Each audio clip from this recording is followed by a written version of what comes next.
Hello everyone, this is Jiajun. In this video, I'm gonna introduce the system engineering in spacecraft.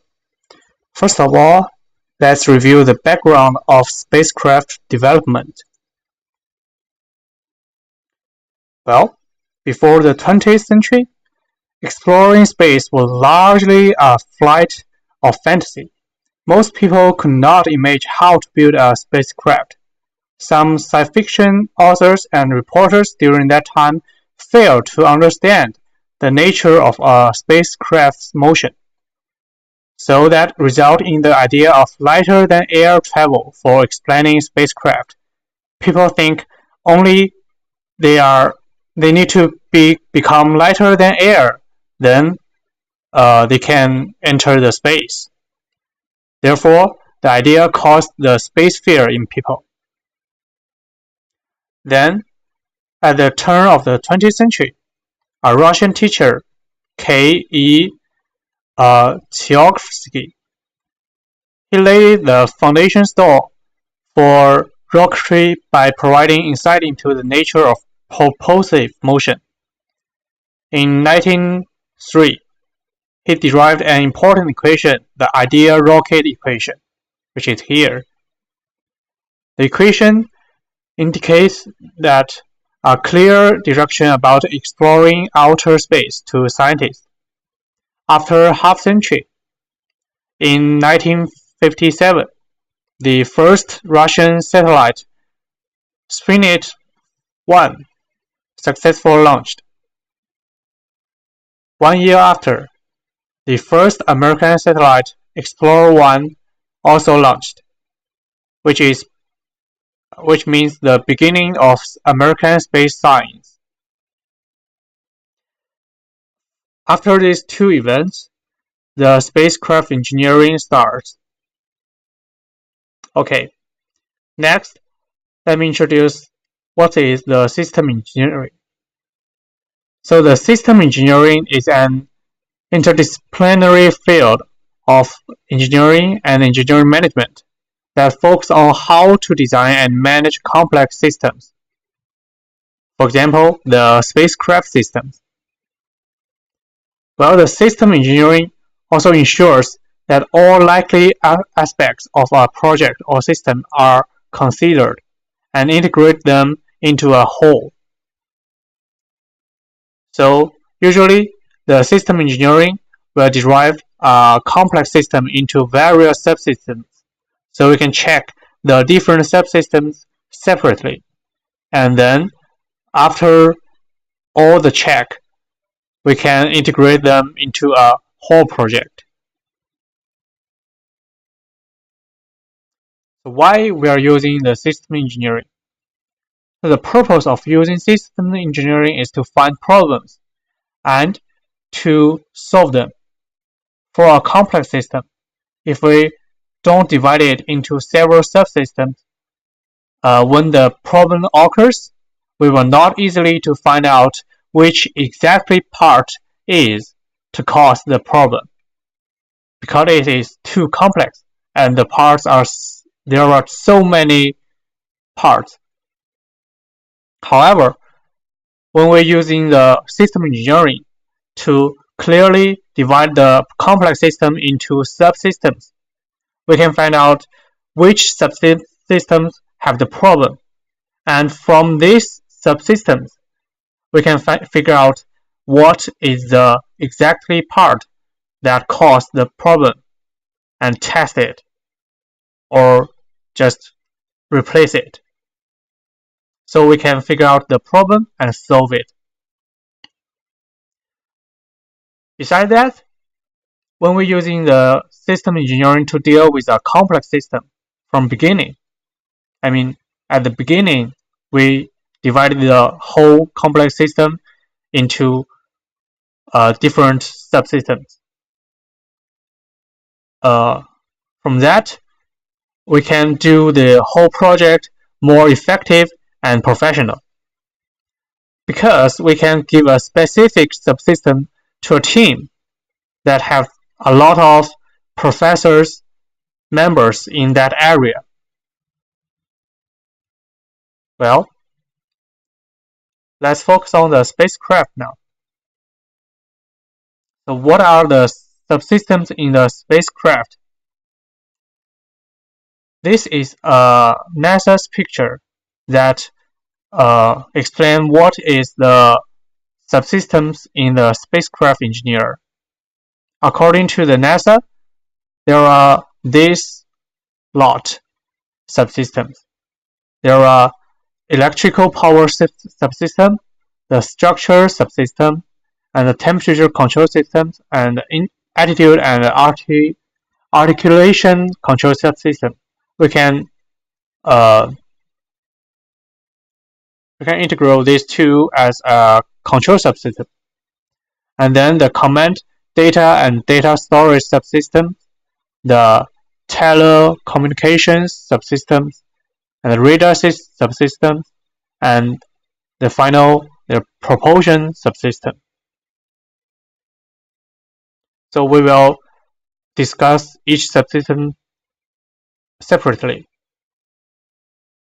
The first is the electrical power subsystem.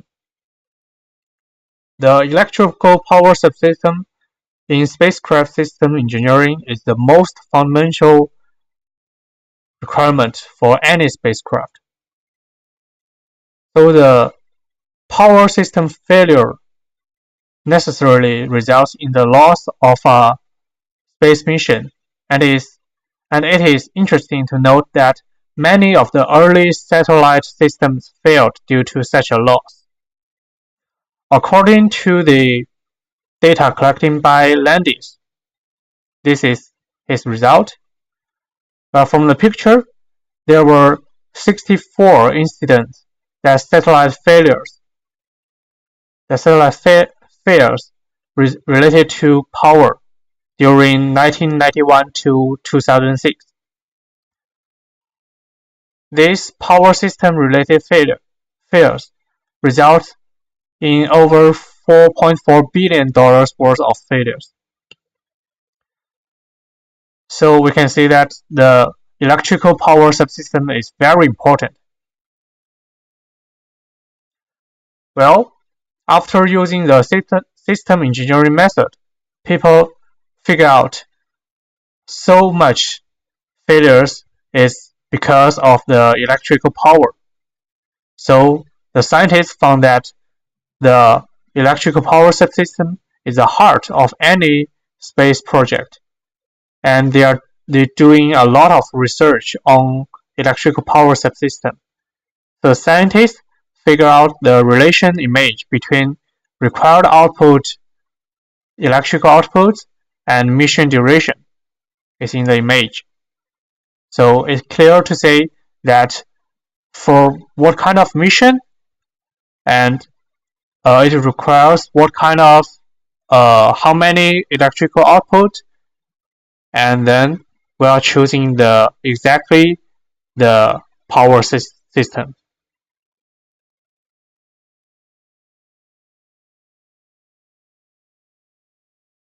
Next is the structure subsystem. This subsystem is also known as design subsystem. In this system, people need to design different components to meet various requirements. It includes lots of considerations for space use, like weight, vibration interaction, and material selection. So this image is for the different components in this system. Using the subsystem engineering method, people could design and test those components separately in lab to make sure they work great.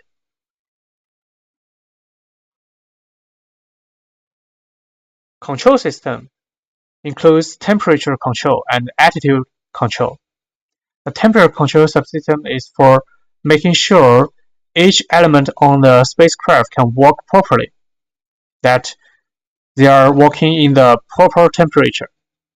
They can use heaters, blowers, coolers, optical solar reflectors, and multi-layer insulation to prevent temperature making bad influence on those components. And the prime purpose of the attitude control system is to orientate the main structure of the spacecraft correctly and to the required accuracy. It is also worth considering the attitude control system as a momentum management system. So this control subsystem is to make sure the spacecraft can arrive at destination without mistakes. Next is the command subsystem and telecommunication subsystem. So these two subsystems are all about the communications. The command subsystem is for the spacecraft, while the telecommunication subsystem is for the ground station segment. So the communication requires professional scientists because transmitting different types of signals like voice, televisions, data, and so on needs to dealing with various bandwidths and frequencies. So they need to expand the coverage area served by the satellite and control stations.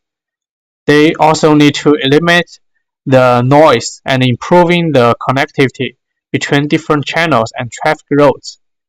Therefore, how to make the communication fast, clear, and reliable is a core problem in this system, which requires professional scientists.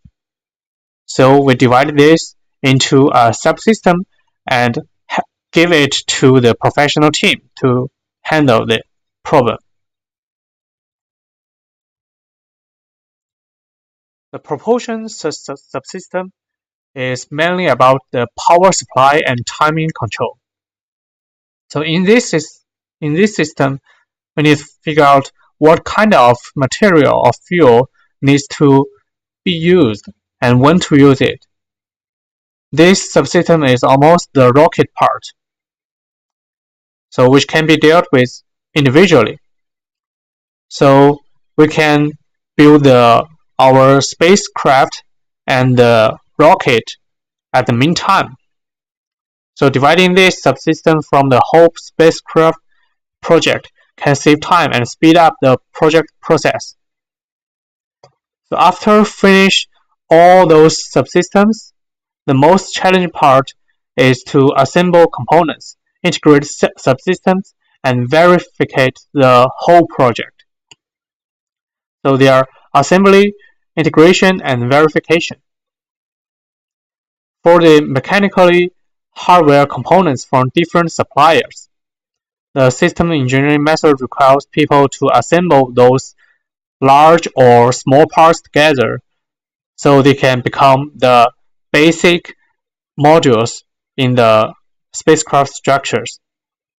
There are like propulsion modules, spacecraft subsystem electronics, payload sensors, data processors, and also like the cables, thermal blankets, bolts, and the washers. Those are all the requires of the assembly. And after the assembly, we need to integrate those components together and get the subsystems as a whole part. So each and every interface between two components need to be shown to be correct in this integration part. Furthermore, the integration includes verifying the system-level software or hardware interface. This might appear to be simple issues that should have been resolved early in the design stage. Next, after finish the assembly and integration, the final step verification is also important. Verifications have complex steps. Here is the image for the steps. This includes checking the qualification, which is making sure spacecraft's design is fully capable of meeting all the applicable requirements, and acceptance, which is making sure the final product is free from workmanship and no errors happen in assembly and integration steps. In this verification step, people need to test and to analyze, to inspect, and to review the whole project. After the verification step, the whole project should be completed and it should be no errors. Well, if and only if these steps are successfully completed, the whole spacecraft project is finished.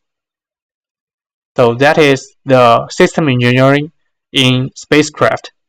Thank you for watching.